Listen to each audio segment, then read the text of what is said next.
My name is Helen Carter, and at 58, I stood on my son's porch, clutching 2 suitcases and a box of keepsakes, the weight of a lifetime sacrifice reduced to a curt goodbye. The door clicked shut behind Michael, my only child, and I knew my world had changed forever. To grasp the depth of that wound, you must know my story. I raised Michael alone after his father died in a dockyard accident when Michael was 10. Nights blended into days as I juggled 3 jobs: waitressing at a Charleston diner, cleaning offices after dark, baking cakes for neighbors on weekends, to ensure Michael had clothes, books, and a chance at a better life. I told myself the struggle would pay off when he grew into a man who remembered his roots. After decades of scraping by, I thought I'd earned rest when I moved in with Michael and his wife, Clara, 3 months ago. I'd lost my small catering job, my last steady income, and with no savings, I believed family would be my safety net. I poured myself into their home, cooking breakfast, packing lunches with handwritten notes for their children, Emma and Lucas, and reading bedtime stories. But Clara saw me as a burden, not a blessing. That morning, Clara stood across the kitchen, arms folded, her voice sharp. "Helen, this isn't working. You're too set in your ways. The kids are confused about who's in charge."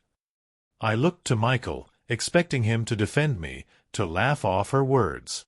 Instead, he stared at the floor, his voice flat. "Maybe it's best if you find your own place, Mom."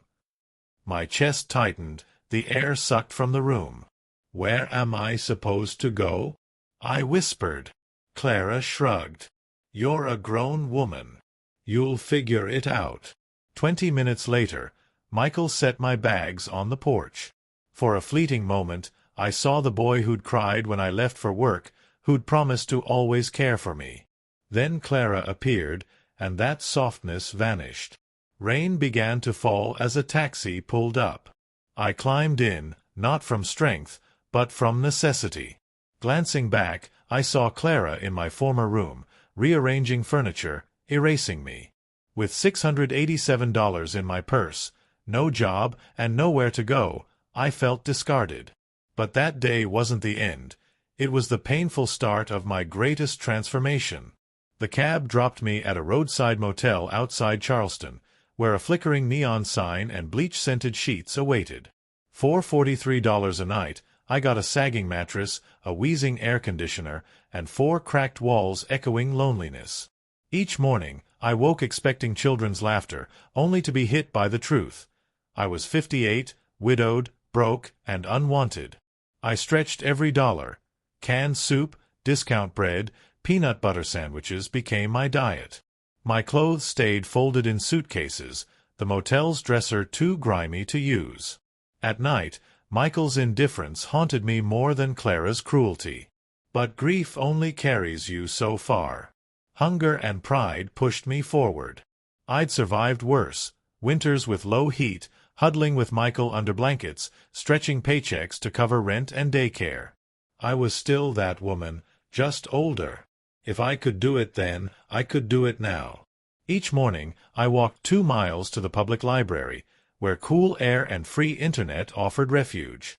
I spent hours at worn computers, crafting resumes, applying for jobs.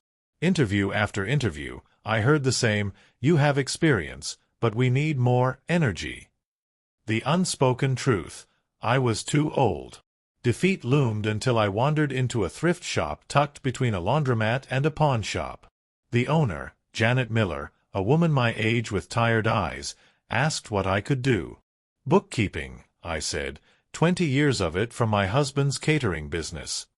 She tapped a stack of invoices. $15 an hour, part-time. Interested? My throat tightened. It wasn't much, but it was a lifeline. "When do I start?" I asked.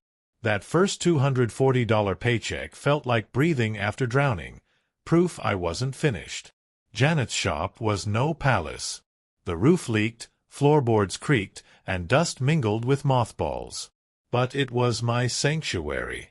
I organized her invoices, saving her hundreds within weeks.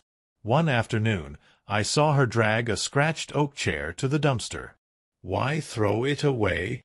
I asked. "No one wants broken junk," she replied. Something stirred in me.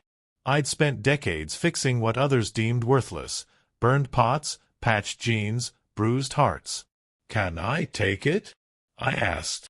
She shrugged, puzzled. That night, in my motel room, I spread a plastic sheet and worked. With dollar store sandpaper, oil from a cupboard, and fabric from an old curtain, I restored the chair. My hands ached, but purpose surged. By morning, it wasn't new, but dignified, alive. Janet's jaw dropped when I brought it back. "You did this in one night?" "Just needed care," I said, proud. She insisted I sell it in her shop. A week later, it sold for $120.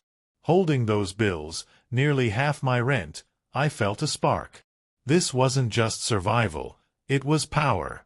Janet began saving every broken piece for me: tables, dressers, nightstands.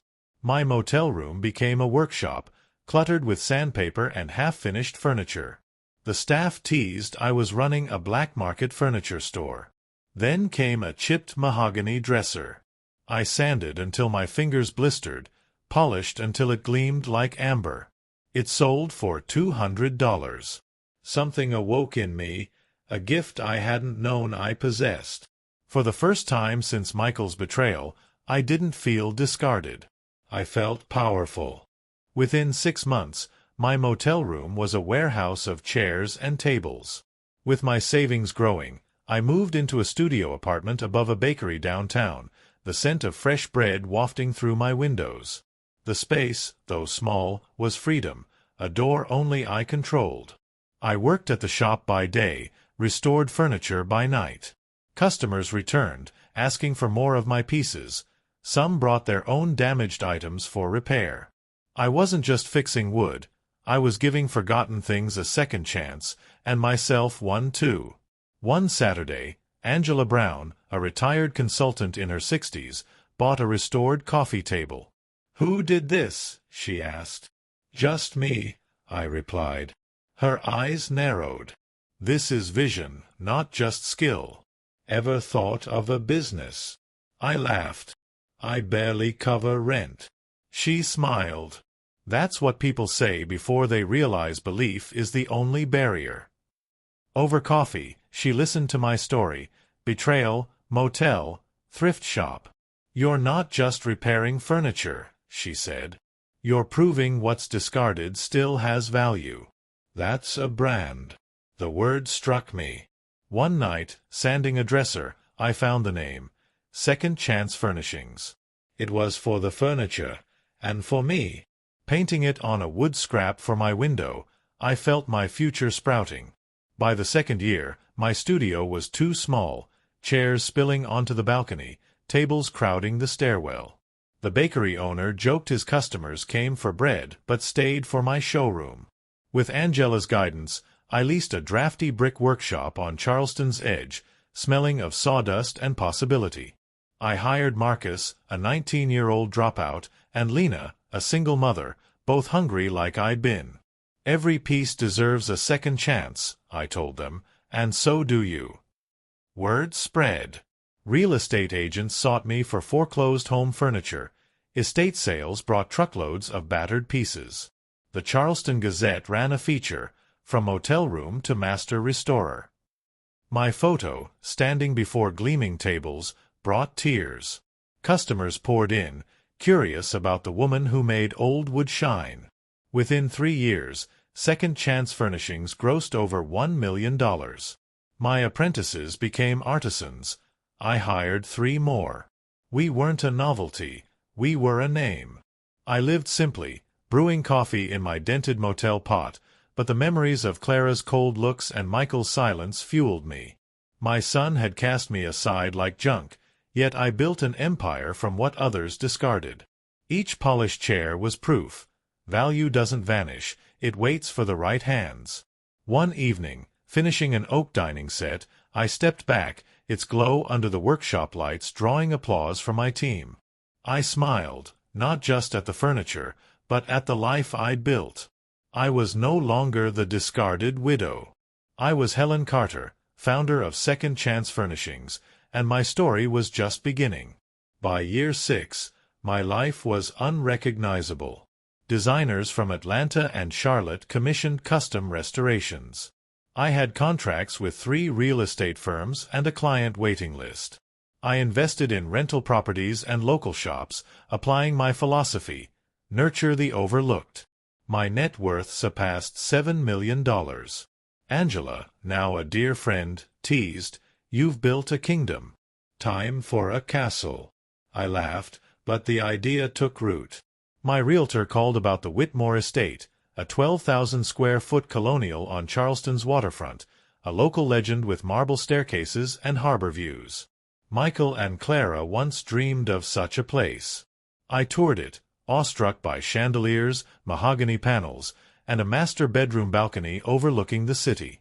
The price was $4.2 million. Cash offer, $3.9, close in 2 weeks, I told the realtor. Her eyes widened, but I'd never been surer. 2 weeks later, I held the keys, standing in the grand foyer. 6 years ago, I was homeless with $687. Now, I own Charleston's most prestigious home. On my balcony, wine in hand, church bells ringing, I felt peace. I wasn't just surviving, I belonged. 48 hours later, the doorbell chimed. The security screen showed Michael, Clara, and their teenagers, Emma and Lucas, now 16 and 14. The newspaper had just announced the Whitmore sale. Their timing was predictable. I opened the door, screen locked. "Michael, Clara, children I barely know," I said. "What's the occasion?" Michael cleared his throat. "We came to congratulate you." Clara's smile was too bright. "We know things ended badly, but we've reflected. We handled it wrong." "Handled it wrong?" I repeated. "You threw your widowed mother out with $700. Emma shifted. "Grandma, Mom said you made the best cookies." Her words stung. They'd stolen 6 years of her childhood from me. Michael's voice wavered. "Can we come in?"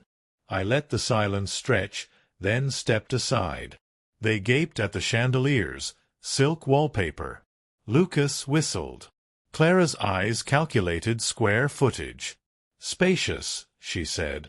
"Too big for one person." I sat in a velvet armchair. "There it is. The real reason you're here." Michael admitted, "We're struggling. I lost my job. The mortgage is behind. Emma needs college funds." "You thought I'd let you move in," I finished. Silence fell, the mantel clock ticking. Clara snapped, "We're family, Helen." I leaned forward. "Family? You locked me out in the rain, told me I wasn't your problem." Emma's eyes widened.